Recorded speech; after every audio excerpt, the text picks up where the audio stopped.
Hola, buenas tardes y bienvenidos a la segunda jornada de Introducción a la Investigación organizada por la Asociación Madrileña de Estudios Napoleónicos, por la revista Leaegel, por la Universidad Complutense de Madrid, entre otras asociaciones y entidades de reconocido prestigio en el ámbito de la investigación sobre la era napoleónica, que hemos titulado Sociedad, Pensamiento, Política y Guerra en la época de Napoleón I, 1769-1821. Estamos grabando la comunicación de don Víctor García, que es licenciado en Historia por la Universidad de Málaga y máster por la Universidad Complutense de Madrid, debido a que por motivos personales no ha podido acudir presencialmente a este seminario. Víctor está realizando su tesis doctoral sobre ingenieros militares del siglo XVIII. Su principal interés académico ha estado ligado a esta época, entre los siglos XVII y XVIII, pero la investigación académica le ha llevado a adelantarse hasta el periodo en el que estamos analizando en estas jornadas. Su principal interés, como decía, se centra en determinadas familias militares. En este caso nos trae una comunicación sobre la familia Curtin. Y sin más, simplemente ahora le daremos paso para su presentación, que durará aproximadamente 20 minutos. Este vídeo lo podrán tener de forma preferencial, lógicamente todos los inscritos en el seminario, y posteriormente se hará público en el canal de YouTube de la Asociación Madrileña de Estudios Napoleónicos. Así pues, Víctor, cuando quieras puedes iniciar la presentación.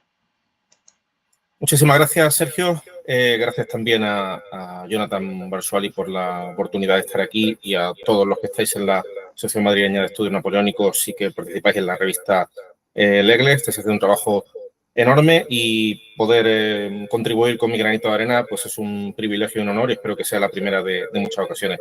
También gracias por darme esta oportunidad de intervenir en diferido, por así decirlo, ya que durante la jornada del seminario voy a estar un poco atareado, pero de todas formas voy a intentar ofrecer mi punto de vista sobre algunos temas que están hoy en día, por así decirlo, muy en boga en la historiografía española de temas militares, ¿no? Como bien has dicho, yo soy un recién llegado, por así decirlo, también a la época napoleónica. Mi campo de estudio en la última década ha sido más bien el periodo del reinado de Carlos II en el 17 hasta todo el 18, pero como bien decías, ha sido el propio proceso investigador el que me ha ido llevando, sobre todo a raíz de centrarme en ciertas familias, en ciertas sagas de oficiales del ejército español. Eso me ha ido llevando de manera natural hasta cronologías más amplias, porque al final resulta artificial realizar un corte cuando estamos viendo una saga de oficiales que se va desarrollando una generación detrás de otra y que se mete en época napoleónica, cuando se está apelando permanentemente a la familia, a los servicios anteriores, a la experiencia y a la formación que ha venido de las generaciones anteriores. Y al final he ido reflejando eso, de manera que mi tesis doctoral, que empezaba queriendo ser un estudio sobre las primeras décadas del 18, en algunos puntos se ha metido ampliamente en el 19. Viendo el programa de la jornada, yo siempre he tratado de huir de temas, digamos, que fueran muy microhistóricos o muy particulares, pero he visto que al final casi soy yo el que está tratando un tema más específico, y otros de los que contribuyen, que por supuesto es un placer estar rodeado también con ese plantel de especialistas, van a tratar temas más amplios. Pero de todas maneras veremos cómo es curioso que una documentación tan concreta como una mera solicitud de ascenso puede ser un soporte, un vehículo para tratar temas mucho más amplios y temas muy, muy importantes en la España y en la Europa de 1810, ¿no? Voy a hablar de la solicitud de ascenso de Juan Courtin en... Un segundo, por favor, que estoy compartiendo la pantalla. Como decía, vamos a hablar de la solicitud de ascenso de Juan Curten en Cádiz en noviembre de 1810. Cuando hablo de crisis y apogeo de una saga familiar, lo que quiero hacer es trazar esos puentes con las generaciones anteriores, porque básicamente su siglo XVIII y las primeras décadas del XIX fueron como una montaña rusa, como veremos a continuación.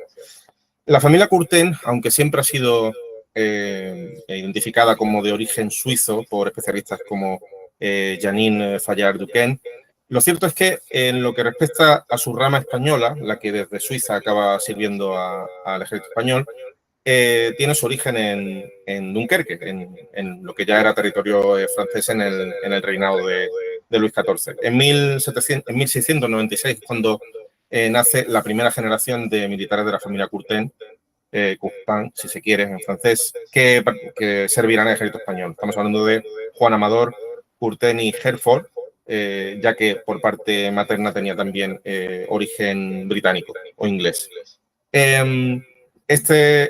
Esta no sería realmente la primera generación de la familia Curten que hiciera el servicio de las armas, porque ya su padre estaba sirviendo en el norte de Francia y en Flandes cuando nació Juan Amador. De hecho, cae en combate en Flandes en 1702 y será su hijo el primero de los militares de la familia que haga la migración militar a España. Es por ello que, aunque sea de origen suizo, lo vemos mezclado, por así decirlo, en el colectivo de oficiales e ingenieros que desde el norte de Francia y los Países Bajos, hasta entonces españoles, partieron hacia la España peninsular a raíz sobre todo de la crisis de 1709 y cuando Felipe V busca traer más oficiales experimentados hacia España. Juan Amador Curten tuvo una carrera muy intensa y lo interesante es que ya desde su servicio le vemos producir una gran cantidad de una documentación en la que yo he puesto especial interés en investigación doctoral y en las publicaciones recientes que he elaborado, que es la de los memoriales, solicitudes, peticiones, etc. Esta participa en gran parte de las campañas del reinado de Felipe V, lo vemos en la Guerra de Sucesión Polaca y luego en la Guerra de Sucesión Austriaca. Sería allí donde fallece. Las fuentes difieren, según su nieto fue en la batalla de Velletri. No sabemos también si por buscar un episodio más célebre. Según su viuda, fue en el asedio de Tortona en 1745, en el difícil contexto de los combates en el norte de Italia entre los ejércitos galhispánicos, franceses y españoles contra Saboya y el ejército imperial. Pero el caso es que es allí donde acaba su carrera, mientras que su hijo ya está sirviendo allí también. Su hijo está con él, su hijo la segunda generación, que sería Juan Antonio de Curten y González, nacido ya en Tortosa en 1630. Me interesa tanto el hecho de que ya estuviera sirviendo con su padre a tan temprana edad, porque cuando fallece su padre tiene 15 años, es un cadete, y también mostrar que desde el principio en la familia se dan estrategias familiares para defender sus derechos, ¿no? Un tema en el que me he centrado en los últimos años. La propia viuda Antonia González, que es de Ciudad Rodrigo, se casan y inician una familia cuando Juan Amador está sirviendo en la frontera de Salamanca. Ella misma también es productora de solicitudes y memoriales exigiendo que se le pagaran algunas de las deudas que las tesorerías del ejército tenían contraídas con su marido, incluso después de muerto, ¿no? Esta documentación también es muy interesante y aparece en gran cantidad también tanto en Simancas, que es donde yo la he visto para las generaciones anteriores, como en época napoleónica en el archivo de Segovia. Las mujeres no eran solo sujetos pasivos, sino que también reclamaban los derechos tanto particulares como de la familia y con frecuencia incluso lo hacían con éxito. Lograban que algunas de los agravios que estaban acumulados contra sus familiares militares fueran subsanados, al menos en parte, incluso muchos años después, ¿no? A través de una labor muy tenaz, muy intensa de pleitear y de enviar correspondencia a la Secretaría de Guerra y a otras instancias de los gobiernos. Voy a empezar a entrar en el documento en sí, porque el tema de la apelación a la familia es una constante desde el principio. Aquí, bueno, aparecen algunas menciones hablando de su padre y de su abuelo. Se habla de que su honor y el de sus antepasados, que todos han muerto dejando memoria en la nación por sus buenos y acreditados servicios. Se hace referencia a los sentimientos de honor, el amor a la patria y a su soberano, que fueron siempre el objeto que han dirigido sus pasos, única herencia que han podido dejarme y que he procurado conservar.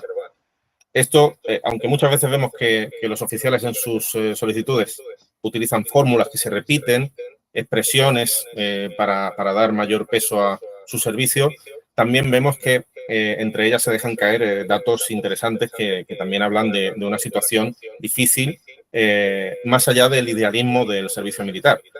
Cuando dice que la única herencia que han podido dejarle es ese sentimiento de honor, amor a la patria, al soberano, también está dejando caer que a pesar de tener un siglo de servicio a sus espaldas, su familia no ha podido tener la suficiente estabilidad económica para que ya una tercera generación en el ejército español tuviera una situación, digamos, acomodada.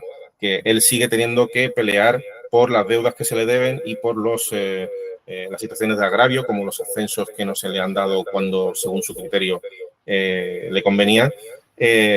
Incluso después de un periodo muy dilatado. La segunda generación, no me extendí más, pero a raíz de combatir también en las guerras de Italia, posteriormente acabaría sirviendo en Orán, donde llegó a ser gobernador de Orán. A pesar de que su hijo dice que falleció con 56 años, realmente falleció con 66 en 1796. Y curiosamente, la tercera generación, Juan Luis Francisco Curteni y Misonet, del cual hablo hoy, también empezó su carrera junto a él. Primero en Orán, siendo cadete y empezando desde abajo como oficial, y luego posteriormente en la guerra del Rosellón en la frontera con Francia. A partir de entonces ya será Juan Curten tercero, por así decirlo, el cabeza de familia. Él había nacido en Barcelona en 1765. Después de la guerra del Rosellón y de haber fallecido su padre, él continuará el servicio de las armas, particularmente en las diferentes campañas de Portugal de principios del 19, tanto en la conocida como Guerra de las Naranjas como posteriormente en la campaña de 1806-7, antes del inicio de la guerra contra Napoleón. Aquí vemos la primera página de la solicitud de ascenso, que ahí tenemos la referencia. Como decía, no es un documento especialmente extenso, pero es muy denso, tiene mucha información y aunque estamos hablando de que lo que realmente se busca es un ascenso a mariscal de campo, en ella se desgrana todo el servicio anterior de sus antecedentes familiares y luego de su propio servicio. Por eso, antes de hacer una introducción más amplia de su trayectoria, voy a utilizar el mismo documento para mostrar cómo manifestaba él su servicio anterior al año de 1810. Aquí, por ejemplo, vemos el momento en el que se produce la invasión de los franceses, ya en 1808. Previamente, Juan Curten había estado embarcado en las campañas en torno a Trafalgar, que como sabemos al final se saldaron sin éxito también. Aquí narra cuál era su situación personal en el momento en el que estalla la guerra, lo cual también es una visión un poco más de microhistoria, de poner la lupa en cómo experimentaron oficiales particulares esta situación que siempre solemos ver, ¿no? Con una perspectiva más amplia. Él dice de su puño y letra: me hallaba en Sevilla con mi pesado regimiento cuando se formó la primera junta que atendió a la defensa del reino contra la invasión de los franceses, cuya causa común defendemos tan justamente en el día, ¿no? La apelación a la justicia de la causa patriota de España es permanente. En esta época de trastorno he experimentado las mayores injusticias y he sufrido con resignación los reveses de una suerte no correspondiente a mi servicio, pero prevalecía más en mi modo de pensar el interés de ser útil a mi patria que la recompensa a que han aspirado muchos.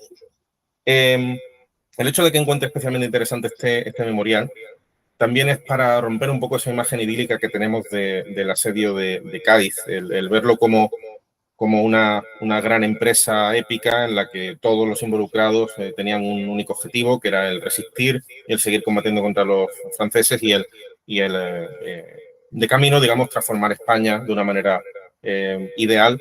Pero este tipo de documentación también me sirve para hablar de que, aunque eso estuviera ahí, fuera realmente el gran objetivo nacional, cada oficial llevaba por dentro su propia guerra, por así decirlo, ¿no? Y que no se abandonó por el hecho de estar en una ciudad bajo asedio o en una campaña de unas circunstancias muy específicas, esa pretensión constante de mejorar las condiciones de servicio, de que se reconocieran los servicios pasados, de al fin y al cabo, no solo combatir por una causa justa, sino combatir con cierta dignidad, ¿no? Y aquí vemos que incluso en ese momento álgido de patriotismo y de épica, él se está acordando también de que el destino ha sido injusto con él y que ha sido tratado injustamente, y que incluso ese momento es tan bueno como otro cualquiera para recordar a sus superiores que hay que hacer justicia con él después de muchos años sufriendo reveses, porque la verdad es que Juan Curten tuvo una trayectoria muy desgraciada con numerosos problemas hasta prácticamente el final. Después del estallido de la guerra, habla de su participación en la campaña de Bailén. Aquí está la fuente primaria. Aquí tengo el pequeño mapa para hacernos una idea de por dónde se movieron sus unidades, que tomo prestado de los amigos de Despertaferros, pero que me lo perdonen. Él estuvo involucrado en Bailén, no necesariamente justo en el momento de la batalla, pero al menos en el momento de la campaña, y estuvo en Bailén en cierto momento. Él habla que el primer fuego de los enemigos que sufrió nuestro ejército en los visos de Andújar fue con mi regimiento el día 15 de julio de 1808, en el reconocimiento de los vados del río Guadalquivir, en cuya expedición tuve 9 muertos. Asimismo, me hallé en la rendición del ejército francés en las alturas de Bailén, quedando después en Andújar de gobernador interino. En los meses siguientes, Curten vuelve al norte, está en Extremadura, está en Salamanca. Cuando va a caer después de la batalla de Somosierra, Madrid, él pide repetidas veces que se le permita ir allí con voluntarios para intentar evitar la captura de Madrid de nuevo. No se le permite, lo cual él critica en esta solicitud, hablando de que se podía haber hecho más y de que la Junta fue excesivamente prudente. También se deja caer que hubo condicionantes logísticos y de otro tipo, pero aún así él se queja de que no se le permitió, digamos, llevar a cabo mayores actos de heroísmo en esas circunstancias tan difíciles. Después sigue combatiendo en la provincia de Toledo, en la batalla del Monacid. Posteriormente estará presente en la batalla de Ocaña. Como decía antes, básicamente se metió en todos los fregados, por así decirlo, hablando coloquialmente, porque tuvo una trayectoria, sobre todo estos años, muy, muy difícil. Él menciona que 3 veces durante las actuales circunstancias he formado de nuevo mi regimiento, es decir, se entiende que en las batallas anteriores su regimiento fue destruido 3 veces, y la última fue resultado de la batalla de Ocaña.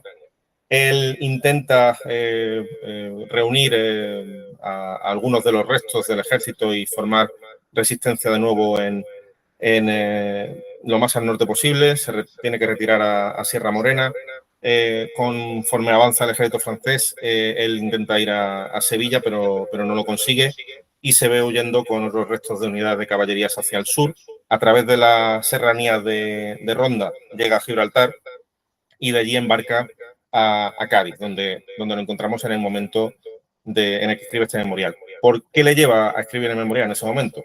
Aquí vemos, bueno, pues una imagen de Jordi Bru idealizada, ¿no? Es una fotografía de inspiración histórica, una imagen de una panorámica de Cádiz en esa época. Perdona, Víctor, Sí. te quedarían unos 5 minutos más o menos, ¿de acuerdo? Perfecto, muchas gracias. ¿Cuál es la situación que le lleva a empezar a reclamar de manera más agresiva sus derechos? Pues en ese momento, claro, muchas unidades, muchos restos de unidades acaban en Cádiz y en la isla de León, y él con otros restos de otros regimientos se había formado lo que él denomina un cuadro, y el cuadro fue disuelto al poco de llegar a Cádiz, lo que se tomó como un duro golpe, porque por primera vez después de muchos años, y siendo brigadier desde hace 15 años, se le debía, de hecho en algún momento se le plantea con anterioridad ser mariscal de campo, y él, en un alarde de, digamos, lealtad, dice que más adelante, cuando las circunstancias sean mejores, que le encantará serlo, porque en ese momento era precipitado. En ese momento encima se ve sin unidad y en un Cádiz, lógicamente, en una situación convulsa. Aquí dice, esta determinación ha sido para mí el golpe más terrible de cuanto he sufrido, a la vista de la nación, que en las actuales críticas circunstancias juzga según las providencias del gobierno. Esto le lleva entonces a escribir esta súplica, esta solicitud, en el que utiliza un tono bastante desgarrado, bastante emocional, por así decirlo. Hay una apelación permanente a los sentimientos, al patriotismo y al sacrificio que ha hecho su familia a lo largo de generaciones.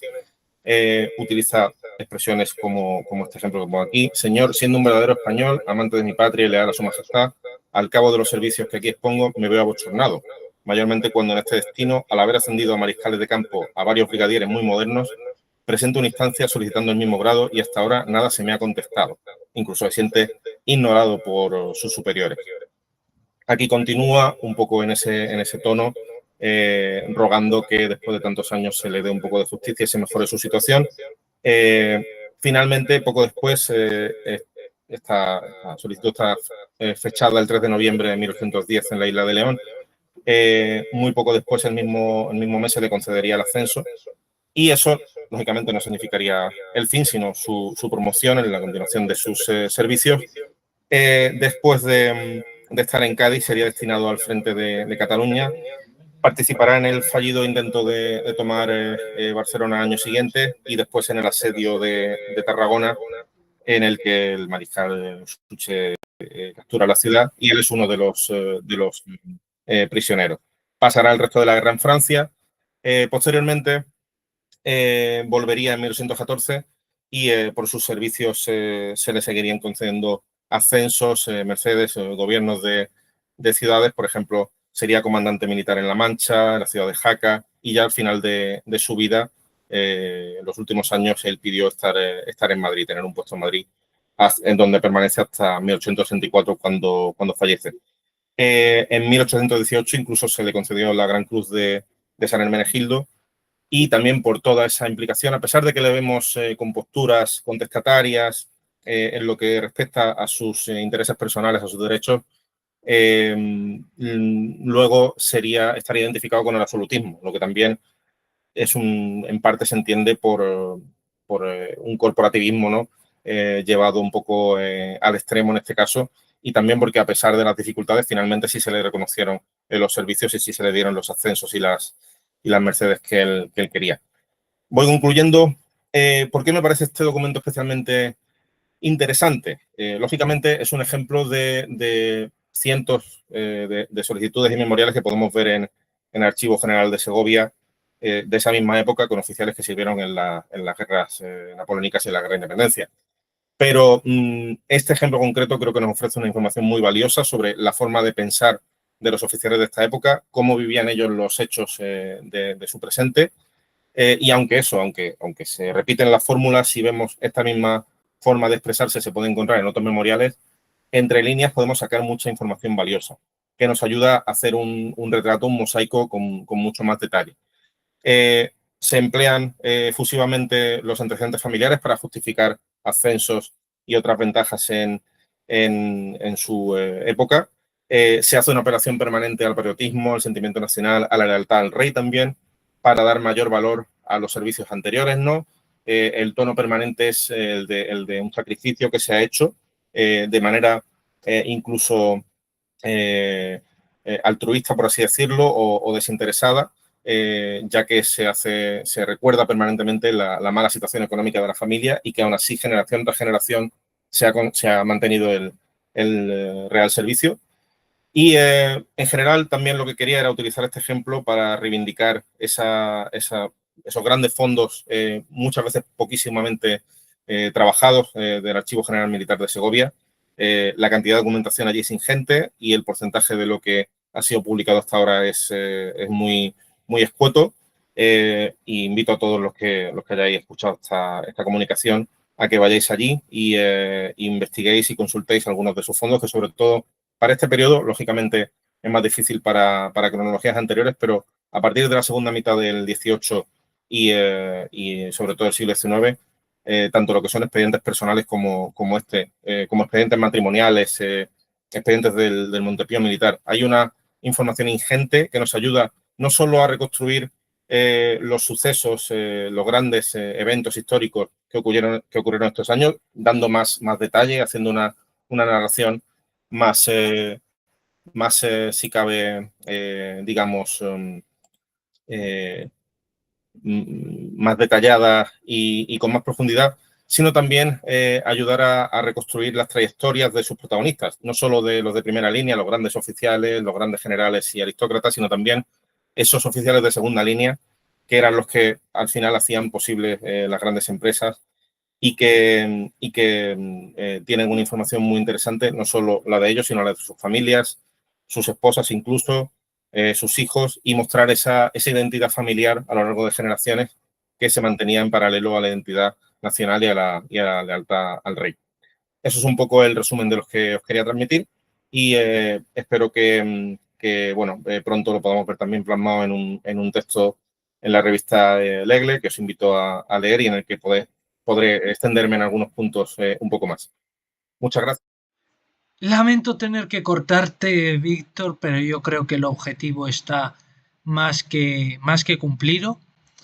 Como has reivindicado el archivo material y bibliográfico del archivo de Segovia, valga la redundancia, y realmente esperamos con ansias ese artículo donde te puedas extender y profundizar muchísimo más. Nada más, muchísimas gracias a la Asociación Madrileña de Estudios Napoleónicos, a Jonathan por haberme dado la oportunidad de hacer este vídeo.